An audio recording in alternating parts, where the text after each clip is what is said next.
వినడా? వింటాడు. ఎప్పుడు చేసినా వింటాడు. ప్రార్థన ఎలా చేసినా వింటాడు. ఎందుకంటే మనం ప్రార్థించాలని ఆయన కోరుతున్నాడు, మనం ఆయనతో మాట్లాడాలి, మనం ఆయనతో వ్యవహరించాలని ఆయన ఇష్టపడుతున్నాడు కాబట్టి ఇబ్బంది లేదు. అయితే ఏ ప్రార్థనైనా దేవుడు వింటాడు, కానీ రెండు ప్రార్థనలకు ప్రత్యేకమైన విలువనిస్తాడు. రెండు ప్రార్థనలకు ప్రత్యేకమైన విలువనిస్తాడు. ఏమిటి ఆ రెండు ప్రార్థనలు అంటే, ఒకటి జాగారముతో మనం చేసేటువంటి ప్రార్థన. దినమంతా వెట్టి చాకిరి చేసినటువంటి మనిషికి, పగలు పనిచేసిన మనిషికి సాయంత్రానికి నిద్ర అవసరం, శరీరానికి విశ్రాంతి అవసరం. 4 గంటలు సూర్యుడు ఉండేవాడే, 24 గంటలు మనం పనిచేస్తామని తెలుసు, అలా చేసి పెందలాడిపోతామని తెలుసు. అందుకే సగం పగలు సగం రాత్రి. దేవునికి స్తోత్రం. ఎందుకంటే మహిమ శరీరం వచ్చినప్పుడు ఇక రాత్రితో పని లేదు.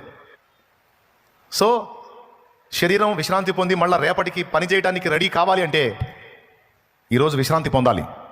అవునా కాదా?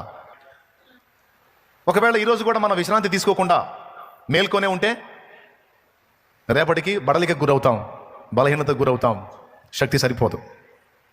అయినా సరే ఒక వ్యక్తి నిద్ర మేల్కొని నాకు ఇప్పుడు నిద్ర కాదు, నా శరీరానికి విశ్రాంతి కాదు, నా హృదయానికి ఆవేదన ఉంది, నాకు ఇప్పుడు నిద్ర రాదు, నిద్ర పట్టదు, నా పరిస్థితి బాగలేదు, కాబట్టి ఇప్పుడు నాకు నిద్ర అవసరత కాదు, లేకపోతే మరింకేదో కాదు, నాకు ఇప్పుడు దేవుడు అవసరం.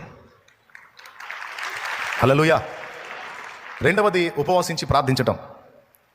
ఆహారం మానుకొని మనం దేవుని పాదాల చెంత, తిండి మానుకొని మనం దేవునికి మొర్ర పెట్టడం త్యాగంతో కూడిన పని. నిద్ర మానుకొని దేవుని సన్నిధిని కనిపెట్టడం త్యాగంతో కూడిన పని. మరి మన శరీరం జీవించాలి అంటే, ఏ రోజుకు ఆ రోజు శక్తి పొంది పని చేయాలి అంటే రోజుకు కనీసం 3 మారు ఆహారం అవసరం. ఆ ఆహారం తిని దానివల్ల వచ్చేటువంటి శక్తితో మనం పని చేస్తాం.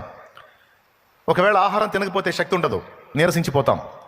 అయినా సరే నేను బ్రతకాలి, మనుగడ సాగించాలంటే నాకు తిండి అవసరం. కానీ ఇప్పుడు తిండి మీద కూడా నాకు ఆసక్తి లేదు, నాకు నిద్ర మీద ఆసక్తి లేదు, తిండి మీద ఆసక్తి లేదు.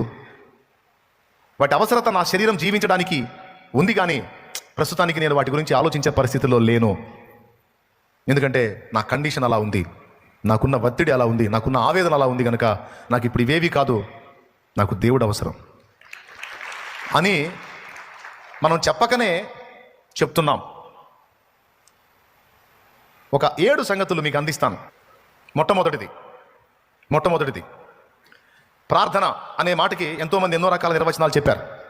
ప్రార్థన అనే, కానీ ప్రార్థనకి ఒక ప్రత్యేకమైన నిర్వచనం మీకు అందరికీ తెలిసిన, మళ్ళీ ఒకసారి స్పష్టంగా అందిస్తాను. మనం దేవుని మీద ఆధారపడుతున్నాం అన్న మాటని ప్రాక్టికల్గా చూపించటమే ప్రార్థన.